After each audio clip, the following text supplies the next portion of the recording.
obrigada, Otávio Neto. É das noites, de fato, que fica marcada na memória do torcedor. Quando você consegue uma classificação num mata-mata, jogando fora de casa com um jogador a menos, boa parte do jogo, segundo tempo inteiro, um finzinho ali de primeiro tempo, é das classificações que fica na memória do torcedor.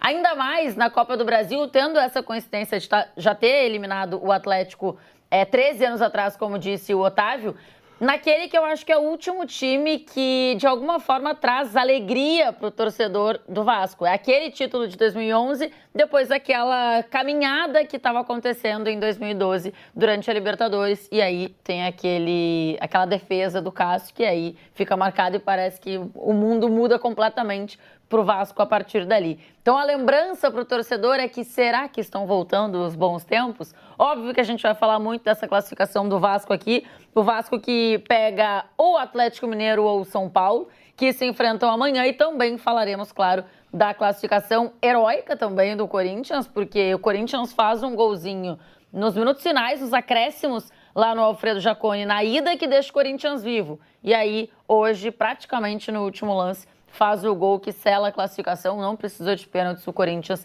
está classificado, pega a Bahia ou o Flamengo, que se enfrentam amanhã, e a gente, claro, vai ficar de olho em tudo. E aí, Renato, Atlético teve um bom tempo, um jogador a mais, o Léo Jardim precisou ser bastante importante, e o Vasco conseguiu a sua classificação. Dá para dizer que, de alguma forma, é para coroar um pouquinho o trabalho do Rafael Paiva, que vem sendo muito bem feito. Boa noite. Boa noite, um abraço para você, Formiga, quem está assistindo a gente. Foi uma noite histórica para o Vasco, porque você segurar, sustentar tanto tempo de jogo com a menos. O Atlético teve oportunidades, foram 24 finalizações, teve muito volume, mas foi um Atlético também que cruzou muita bola, né, que não conseguiu desenvolver o seu jogo. Depois a gente vai falar do Corinthians. O Corinthians fez um segundo tempo, que apesar do Juventude estar recuado, o Corinthians consegue desenvolver o jogo. O Atlético teve mais dificuldades. Os heróis, eu acho que continuam os mesmos, né? Cruzamento de Piton pro Verratti. O Léo Jardim fechando o gol todo o segundo tempo, praticamente. Muito, muito consistente, muito concentrado. E aí ele pega a pênalti e o Verratti termina as cobranças de pênalti. Realmente já é um ano, assim, muito fora da curva pro Vasco, se a gente olhar as últimas temporadas. Acho que o torcedor está muito orgulhoso, não só pelo trabalho, mas pela entrega desse time, né? Esse elenco começou a ser montado na temporada passada, numa situação de muita pressão, muito complicada, ainda com o Ramon Dias, que está envolvido na outra semifinal. E esse time, você pode reclamar de qualquer coisa, mas esse time tem brilho. Esse time deixa tudo. Eu falo isso há algum tempo. Para ganhar esse Vasco, você pode ganhar, mas ele cai trocando. E hoje foi muito isso. O time mostrou uma concentração muito grande para fechar a área, para tentar deixar o Atlético Paranaense... Pegar barro fraco aqui não, irmão. Fora, e o Atlético realmente chama atenção com essa dificuldade para criar, né? O Formiga até falou isso no pré-jogo, como é um time que está tendo dificuldade para desenvolver o seu jogo. Temporada do Atlético... de muita oscilação. De muita oscilação. E aí, lembrando o que a gente falou aqui no pré-jogo, a gente deu uma possibilidade pra galera aí no Verratti fazendo gol de cabeça no nosso Esquenta Betano. Assim, e do Vasco passar nos pênaltis. E do Vasco passar nos pênaltis, Mas o Verratti, eu acho que o gol do Verratti, ele é fundamental, óbvio que pro resultado e tal, mas fundamental pro ânimo do Vasco naquele momento. Porque o Vasco tomava 2-0, tinha um jogador expulso e logo depois, 3, 4 minutos, o Verratti faz o gol. É um gol que dá pra gente... A gente tá aqui, a gente tá vivo. Acho que tem também essa ideia, assim, e o Verratti tem muito isso, né? De trazer o time muito com as ações dele e com os gols que ele marca. Boa noite, Tainá, boa noite, Renato. O Vés tá chegando aí. Eu acho que é um gol que passa recado, é um gol que volta o Vasco pro jogo, e é aquela parada assim, isso é a nossa força, o caminho é esse, ninguém vai parar a gente no que a gente tem de gol macetado, né? Que é como se fosse o gol do videogame, que é uma parada que sempre dá certo, é como se você descobrisse um bug no sistema, fala, por aqui sempre vai. O Vasco tem um bug no sistema alheio, porque tem uma jogada que é quase imarcável. O gol do Verratti, ele cabeceia por trás do marcador, porque ele tem o tempo de bola correto e o marcador não. Eles pulam quase no mesmo tempo, mas o Verratti ainda está no alto quando a bola está e o marcador já está descendo. E o movimento ele é forte, ele é preciso, é um atacante que tem um poder de finalização e de liderança gigantescos, assim. Então não é só o Verratti goleador, é o Verratti que mesmo pulsa com o time, é o Verratti que chacoalha todo mundo. E são vitórias, assim, classificações, né? Porque o time perdeu o jogo e o Vasco vinha 8 jogos sem perder. Mas é um tipo de classificação que às vezes dá tanto prazer ou mais para o torcedor do que um jogo que eventualmente o time jogue e passa ali com 1-0 ou com 2-0 jogando relativamente bem, mas às vezes dá a impressão que o torcedor quer esse senso de comunidade aí, de falar, meu irmão, aqui é diferente e a gente vai do jeito que dá. Então tem dias, ainda mais em mata-mata, fora de casa principalmente, que essas vitórias são mais legais do que se o time flui. E eu acho que hoje os torcedores de Vasco e Corinthians estão experimentando isso de maneiras um pouco diferentes, porque o Corinthians, como lembrou o Renato, fez um jogo bom, né, assim, no segundo tempo. Não foi uma noite brilhante de Copa do Brasil do ponto de vista estético, como a gente já tinha adiantado, Sim. que dificilmente seria, até porque os 4 times envolvidos também não são de propor toda hora. Mas eu acho que o equilíbrio que a gente falou que ia ter também... E teve com um jogo ali no limite, né, do gol nos acréscimos e o outro jogo sendo decidido nos pênaltis. Mas foi uma noite de Copa Betano do Brasil, assim... Cara, assim, na empurrância, com o melhor que o mata-mata pode oferecer, que às vezes a melhor atuação não passa. Por exemplo, o Atlético, acho que o torcedor que foi na Liga Arena, ele pode ir para casa, pé da vida, mas aplaudindo o time, porque, cara, o Atlético fez o jogo necessário. É óbvio que isso não vai acontecer. Não, e pelo contexto da temporada não vai. Perfeito, falando no recorte do jogo. Assim, o time foi ao limite, lembrando, é uma temporada de ano de centenário, que já foi frustrante, porque o Atlético tinha o plano de estar na Libertadores, de ter um título, assim, importante que não vai ter. E aí ficou derrapando e quase vai pro Beleléu. Mas a atuação muita troca de treinador, que é uma coisa que... E com uma saída que era um trabalho bom com um ambiente que já tinha ido para o espaço, né? Sim. No caso do Cuca. Para variar, né? Não temos novidades também. Que é aquela noite que fica marcada na memória do torcedor. Mas o Léo Jardim precisou aparecer, né, Vessi? Então, eu ia discordar um pouco. Quando o Formiga fez a análise, acabou que você não me deu a palavra, porque o ao vivo tem preferência, né? Logicamente, entre ouvir eu falando as bobagens que eu falo e ouvir o Ramon Dias, tem que ouvir sempre o Ramon Dias. Mas tu entende as perguntas, né?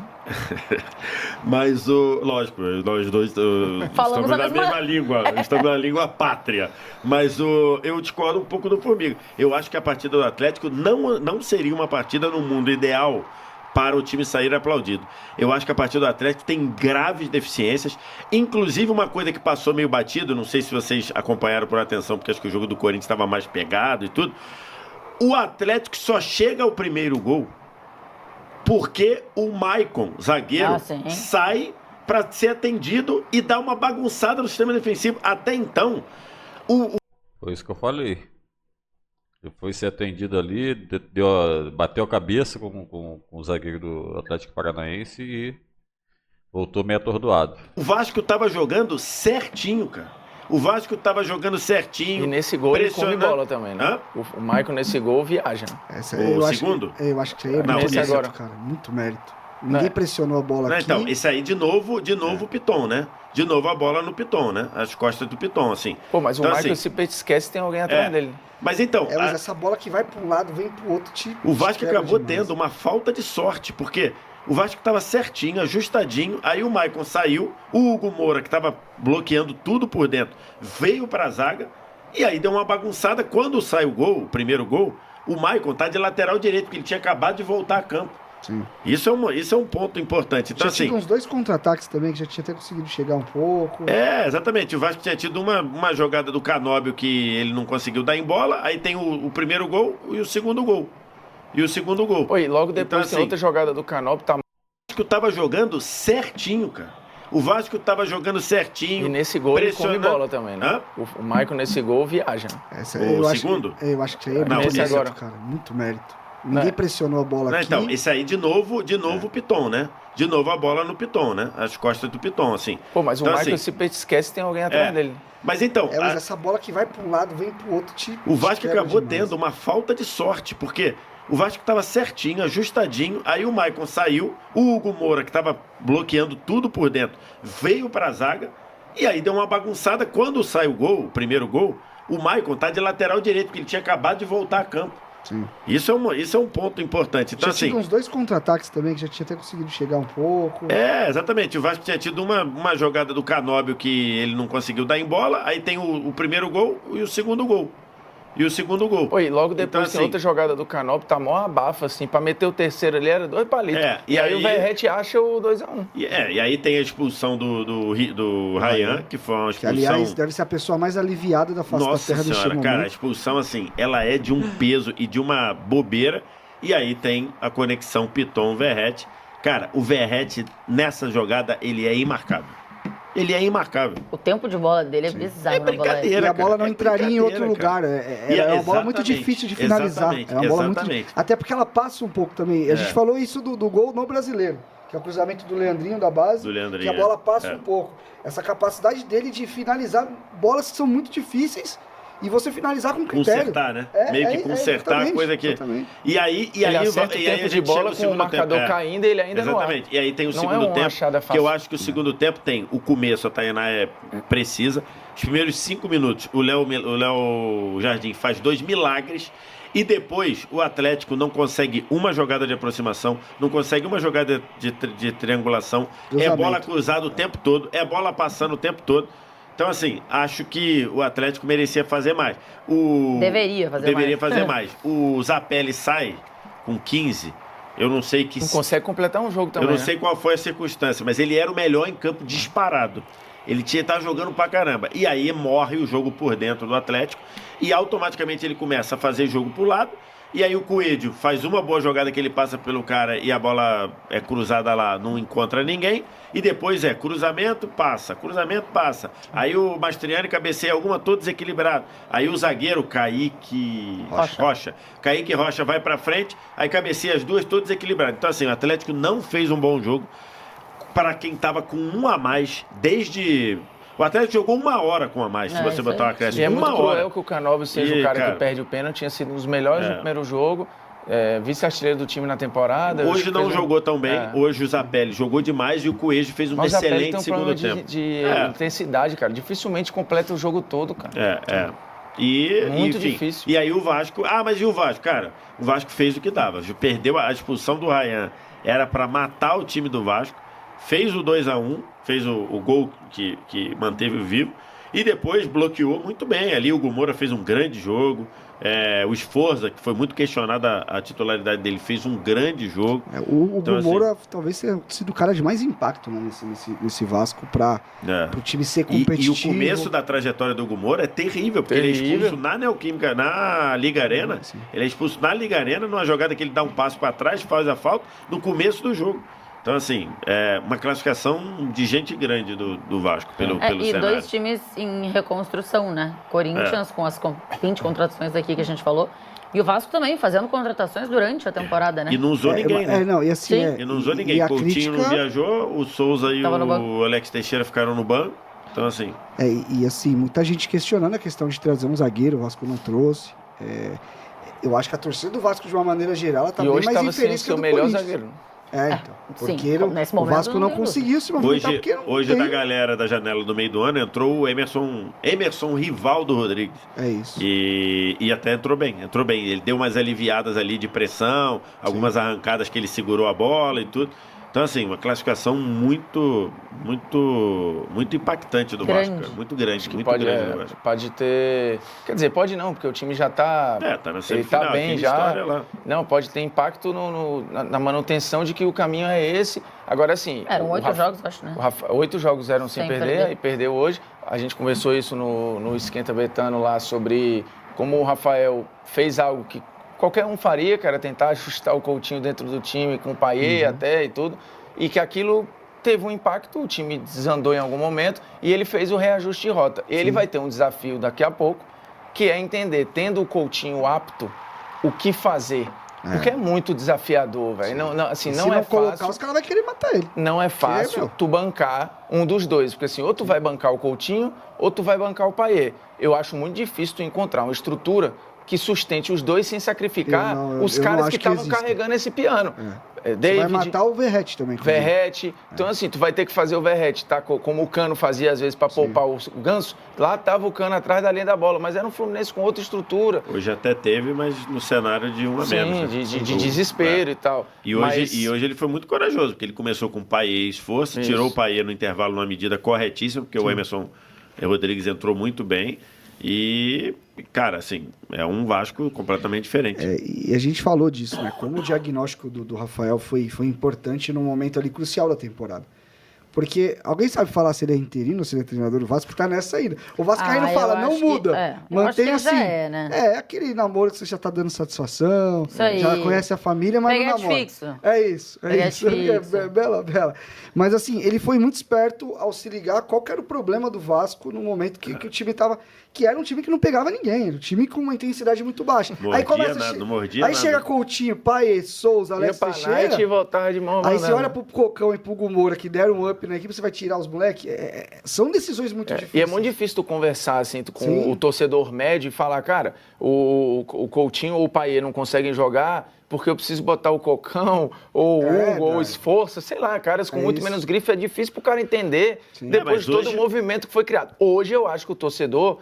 Cara, já sabe entendeu. Que assim, é isso, velho. É porque pro torcedor foi desenhado. Quando ele faz a tentativa, tá desenhado que não é possível. E teve alguns momentos até que o Paê pegou a bola antes da expulsão e não jogou. Clareou, né, a jogada. O lance antes, assim, nos primeiros lances, acho que o segundo lance do jogo é uma clareada do Paê, que ele tá na intermediária defensiva. Hoje o Paê até ajudou na recomposição. Do Ryan pra cima, não é? Que tava o Verratti livre na marca do pênalti. Então ele dá uma enfiada de bola pro Ryan, uma clareada no meio de um tumulto, e o lance do gol, a metida de bola para achar o Piton é do Paê. Então assim, o Paê hoje... Ele tinha jogado muito mal no jogo de São Januário da Copa do Brasil, muito mal, assim, teve gente que vaiou, teve gente que aplaudiu na hora que ele foi substituído, mas assim, um jogo muito ruim, completamente conectado. Hoje fez um jogo bom, ajudou e no intervalo saiu e era para sair mesmo, não tinha o que fazer com um a menos, aquele cenário ali. Então assim, e fica essa imagem do que o Renato falou aqui, que o Vasco não pegava ninguém, o Vasco tomou a goleada pro Flamengo, né? Sim. O Vasco que toma goleada do Flamengo é um jogo que o Vasco não conseguiu aproximar, cara. Bola, era só marcação à distância, era distanciamento social na época do coisa assim. Não conseguia chegar no time do Flamengo. Os caras olharam e falaram, não vai dar. Caiu lá o cara da boina, veio ele e falou, é outra parada. Então, assim, é uma outra. E hoje mesmo, cara, tu começar um jogo desse com o Souza no banco, jogo fora de casa, que você precisa segurar resultado. Tu começar com... É porque ele tá com moral. Ele tá com carta branca. Tem que ver até onde vai essa carta branca e num jogo decisivo, vai pegar São Paulo, vai pegar Galo. É que você tem que pegar umas figuras aí que não dá pra... ele tem, assim, do Pedrinho, ele tem muita confiança. Piton, eu digo de clima, Hugo, né? Léo, Verratti. O próprio David tem sido bem importante, assim, mas hoje foi titular, mas na ida não tinha... Tem uns caras que não tem como mexer, velho. Assim, tu tem que potencializar o que o time tem de melhor. Hoje é isso. Qualquer outra coisa que tire isto do plano A, tu tá botando em risco um time que também não é primeira prateleira. E aqui, se der tudo errado a partir de agora, o ano do Vasco já é um ano... Diante de tudo que aconteceu, o SAF saindo, presidente, eleição, troca de treinador, o Vasco vinha na cartilhazinha certinho. Mas se mobilizou, se organizou de novo. O Rafael tem um peso muito grande. A gente quase nem lembra que o Vasco tomou 4 do Criciúma dentro de São Januário nesse ano. Nossa, é mesmo. Assim, é um campeonato brasileiro, como há muito tempo não acontecia, tranquilo, e uma semifinal de Copa do Brasil, cara. Você é doido isso aí. Porra, 13 anos depois é muita coisa. Vamos eleger aqui o nosso craque do jogo. Só para constar, até falei no Arquibancada. Quem não aproveitou a cotação 9 para o Verratti fazer um gol de cabeça é maluco, né? A gente viu no programa, no pré-jogo, no Esquenta Betano. A Betano deu um presente. Deu um presente. Era o seu 9 para o Verratti fazer um gol de cabeça e bateu, né? O Vasco classificar nos pênaltis era 6 e não sei quanto também, né? 6,20, acho. 6,40. Vamos lá, roda a vinheta aí pra gente ver quem é que tá concorrendo ao craque do jogo, Betano.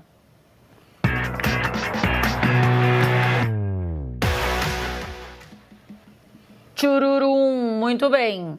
Aí estão os caras Léo Jardim, Coelho e Verratti.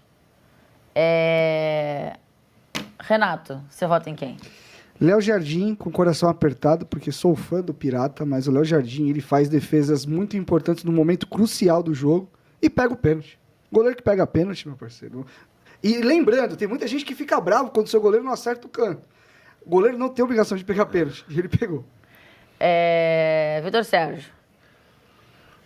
Acho que tem que ser o Léo Jardim, né? Porque ele, depois que tá 2-0, ele faz uma defesaça no primeiro tempo, que até a gente mostrou ali uma batida que ele cai no canto esquerdo. As duas defesas com 5 minutos do segundo tempo, se uma delas entra, o jogo tinha ido pro Beleléu. Então acho que tem que ser. Agora, tem a cabeçada do Verratti, o Coelho fez um jogo maravilhoso. E tem um outro jogador que nós citamos ele aqui, que o Hugo Moura fez uma partida esbelta também. É que o Verratti, eu acho que mantém o Vasco de alguma forma vivo no jogo. Mantém mesmo, porque é o gol que faz o Vasco ficar vivo. Partida esbelta, hein? Mitou, hein? O 2-0, e fecha a cobrança. O 2-0 eliminava, e ele fecha a cobrança de novo. E aí, você? Eu acho que já que Terceira classificação do Vasco nos pênaltis, né? Já Água que o Léo Jardim já levou, né?